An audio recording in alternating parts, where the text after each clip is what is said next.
तो जो लोग नहीं लेना चाहते तो वो नहीं लेंगे, इसकी स्वतंत्रता सुप्रीम कोर्ट ने बाकायदा आदेश जब दे दी है। क्या आपको लगता है अब ये जबरन टीकाकरण की समस्या सच में सॉल्व हो चुकी है, या फिर नए हेल्थ बिल से सब कुछ बिल्कुल बदल जाएगा? और अगर बदल जाएगा तो ऐसा क्या क्या उसमें खतरनाक चीज़ें बदलेंगी जो एक जागरूक साथी को जाननी जरूरी है? और आपको जन जागृति करनी होगी, क्योंकि इन कानूनों के माध्यम से आपकी गौ माता को भी मार सकते हैं। अगर हम नहीं लड़े ना, बहुत देर हो जाएगी।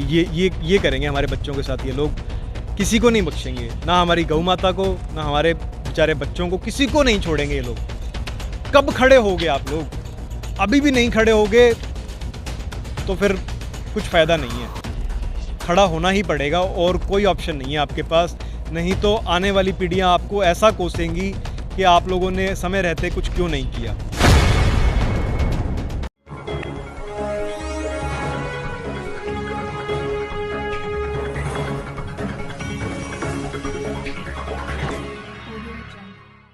नमस्कार, मैं हूं सुमित आज़ाद और आप देख रहे हैं ग्लोबी न्यूज़। एक बार फिर से हमारे साथ जुड़े हुए हैं क्रांतिकारी वकील एडवोकेट साहिल गोयल जी।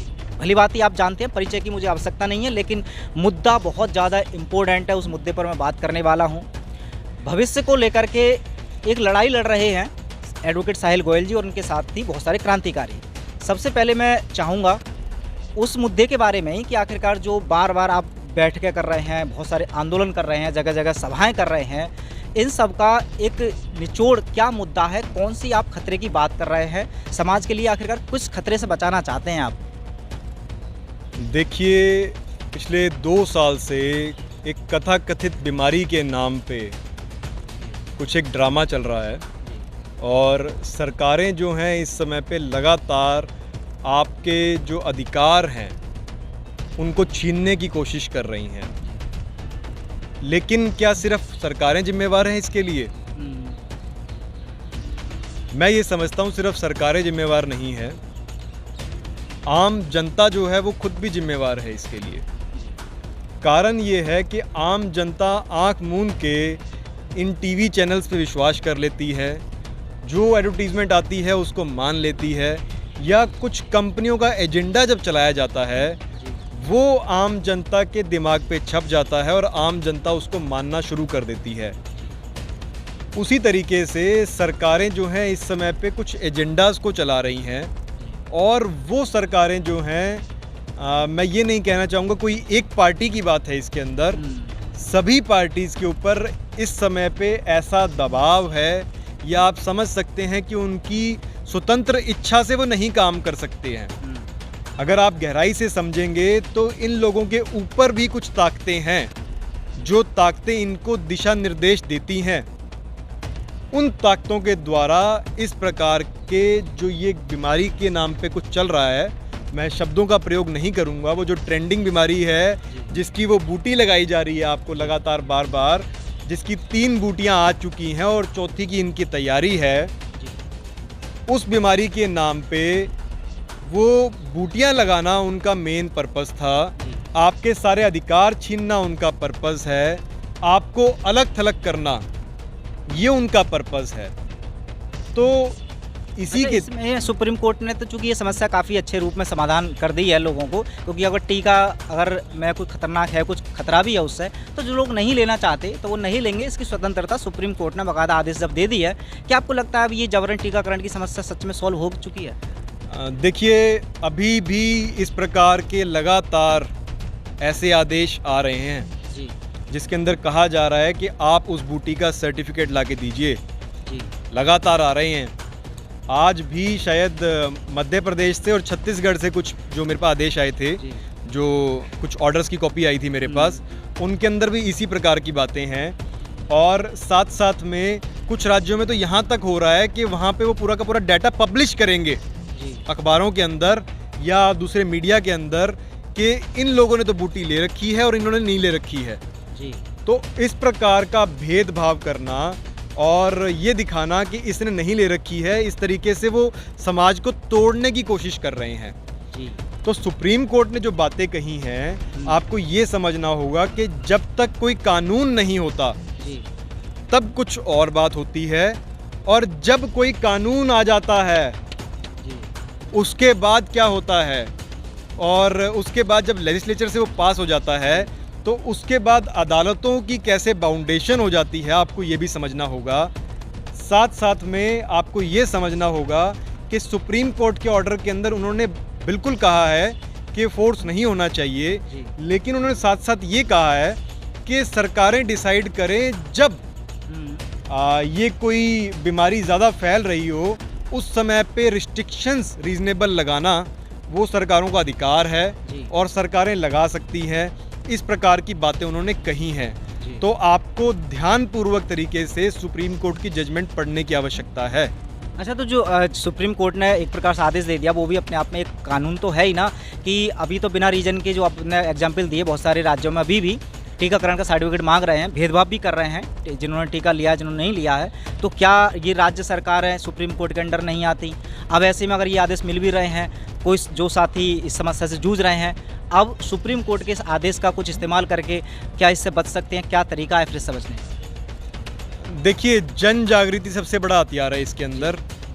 अगर जनता नहीं जागेगी जी तो 100% गुलामी आएगी, और ऐसी गुलामी आएगी कि चाइना में जो आपको गुलामी दिख रही है इस समय पे, जो टॉटलिटेरियन गवर्नमेंट आपको दिख रही है चाइना के अंदर, जो डिक्टेटरशिप आपको चाइना में दिख रही है, या जिसको पुलिस स्टेट कहते हैं, वो आपको दिख रही है चाइना में, वो आपको छोटी महसूस होगी। क्योंकि एजेंडा 2030 आ रहा है। उस एजेंडा 2030 को ये लोग आपको चाशनी में लपेट के दिखाएंगे, लेकिन उसके पीछे क्या हिडन एजेंडाज हैं आपको ये जानना होगा। वो आपको कहेंगे कुछ और, लेकिन उसके माध्यम से करेंगे कुछ और। आपको कहेंगे कि ये कैमराज हम आपकी सेफ्टी के लिए लगा रहे हैं सड़कों के ऊपर, हर गली चौराहे के ऊपर, लेकिन उसके माध्यम से कैसे आपकी सर्विलेंस होगी। कैसे भारत सरकार ने ये कहा कि वर्चुअल प्राइवेट नेटवर्क VPN, जिसके माध्यम से आपको पता हो कि इंटरनेट एनोनिमिटी होती है, उसके ऊपर उन्होंने बाउंडेशन लगा दी कि आप अगर इसका डाटा मेंटेन नहीं करेंगे 5 साल तक तो आपको सजा मिलेगी, जितने भी VPN प्रोवाइडर्स हैं उनको। तो ये लोग आपको बताते कुछ और हैं। आपकी सेफ्टी सिक्योरिटी के नाम पे ही इन लोगों ने आपको घरों में बंद किया था, याद कीजिए। सुमित जी, मैं आपसे पूछना चाहूँगा कि 135 करोड़ से ऊपर की जनसंख्या हमारी, क्या सबको जेलों में भरना संभव है? बिल्कुल भी नहीं। तो मैं आपको बताना चाहूँगा, किसी भी व्यक्ति की मानसिक प्रोग्रामिंग करने के लिए उसको अलग थलग करते हैं, उसको कहीं पे बंद कर सकते हैं। इस प्रकार से उसकी मानसिक प्रोग्रामिंग की जाती है। तो पिछले 2 साल के अंदर जो तालाबंदी की जा रही थी, जो आपको घरों में बंद किया, क्या उसकी जस्टिफिकेशन मिली आपको? क्या लोगों के जो धंधे बर्बाद हो गए, क्या उनको उनका हर्जाना मिला क्या आज तक? अच्छा, ये जो नुकसान हुआ ये तो हुआ ही, इससे बहुत सारी जनता जूझ रही है। अब चर्चा चल रही है एक नया हेल्थ बिल भी आने वाला है। अब एक तरफ ये नए हेल्थ बिल की बात चल रही है, एक तरफ सुप्रीम कोर्ट का ये आदेश आ रहा है और ये बताने की कोशिश कर रहे हैं कि एक राहत टाइप की है।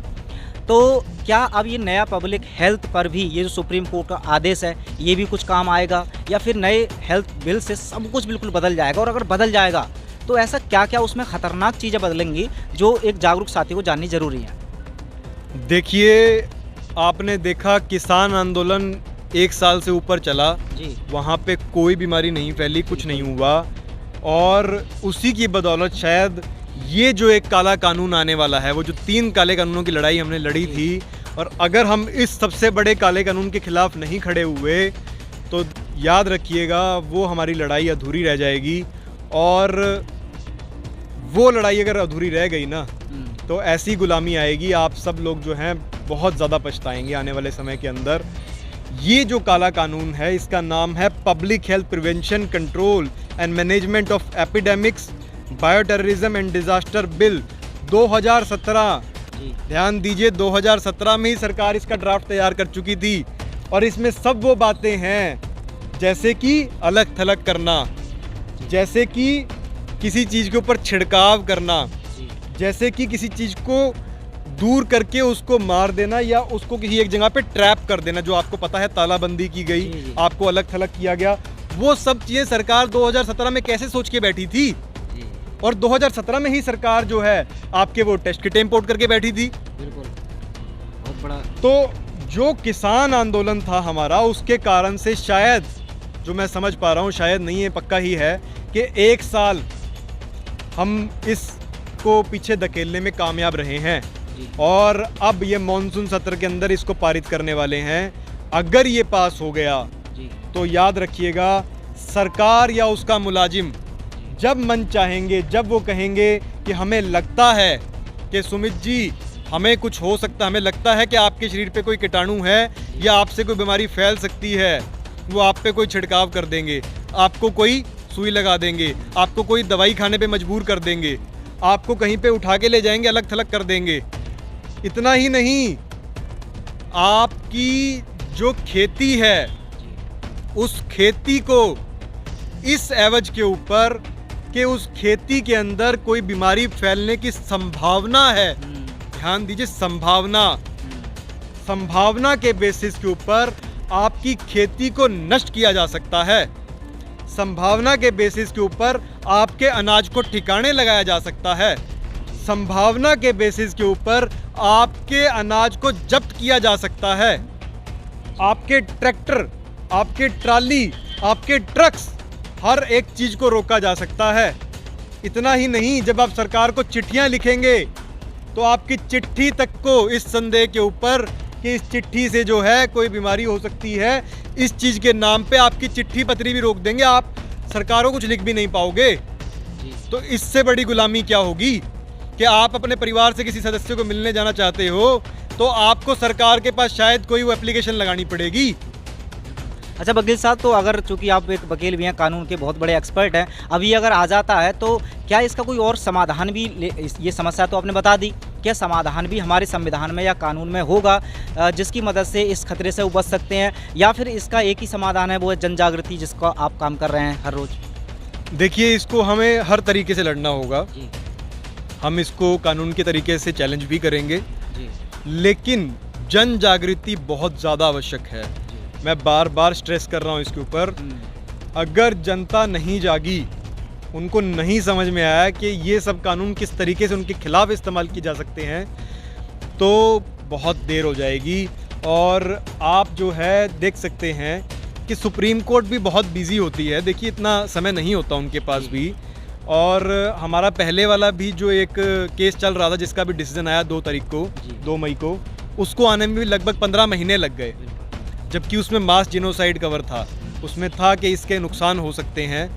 हालांकि उसमें कुछ ऐसे पॉइंट्स हैं जो कि सोचने वाले हैं, उन्होंने कुछ ऐसे पॉइंट्स कहे हैं, लेकिन अगर आप सिर्फ़ और सिर्फ उस पर रिलाय करते हैं तो शायद बहुत देर हो जाएगी।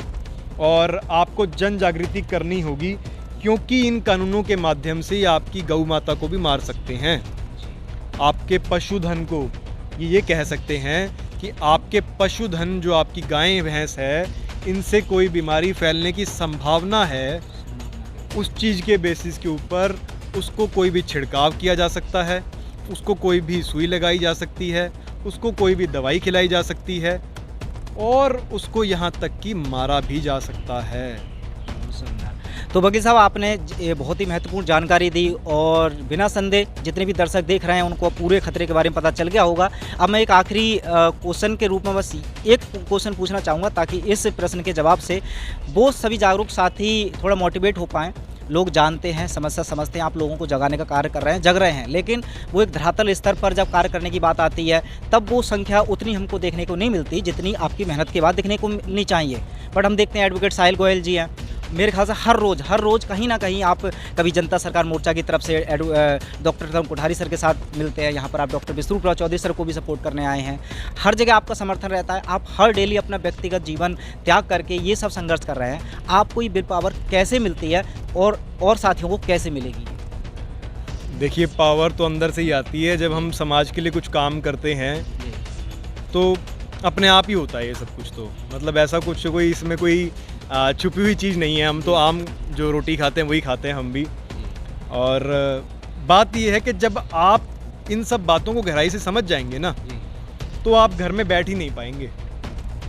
मैं नहीं समझता हूँ, जिस आदमी के अंदर ज़मीर है, जिस आदमी के अंदर थोड़ा भी लड़ने का जज्बा है, जो थोड़ा भी समझता है कि हाँ गुलामी आएगी तो उसके क्या नुकसान होंगे, जिन लोगों ने पुराने लोगों की कहानियाँ पढ़ी हैं, जिन लोगों ने पुराने क्रांतिकारियों की सारी बातें और उनकी किताबें पढ़ी हैं वो समझ सकते हैं कि ऐसी गुलामी अगर आएगी तो आप घर में बैठ के तो कुछ कर ही नहीं सकते, आपको निकलना ही पड़ेगा और कोई चारा नहीं है।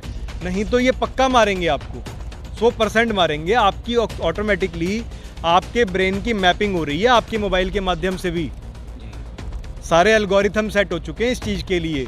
उनको पता है कि जो व्यक्ति 1% भी जागृत है या तो वो उसको सुलाएंगे किस तरीके से, चाहे वो बूटी लगा के हो, चाहे वो दवाइयाँ खिला के हो, क्योंकि आप देखिए दवाइयाँ भी आ चुकी हैं इसके लिए। 19 कंपनियों को सरकार ने अनुमति दे दी है इन दवाइयों के लिए, उसी के लिए जिसके लिए बूटी लगाई जा रही थी, और अब उसके लिए दवाइयाँ भी दी जाएंगी।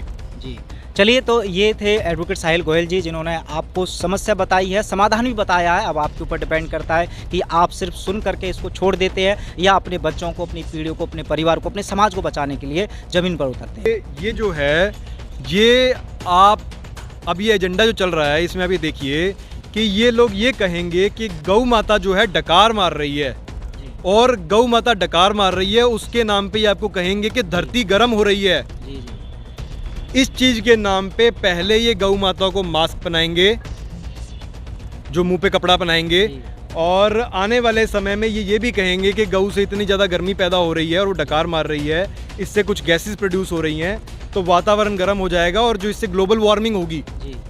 और उसके बाद ये आपकी गौ माता को मारना शुरू कर देंगे।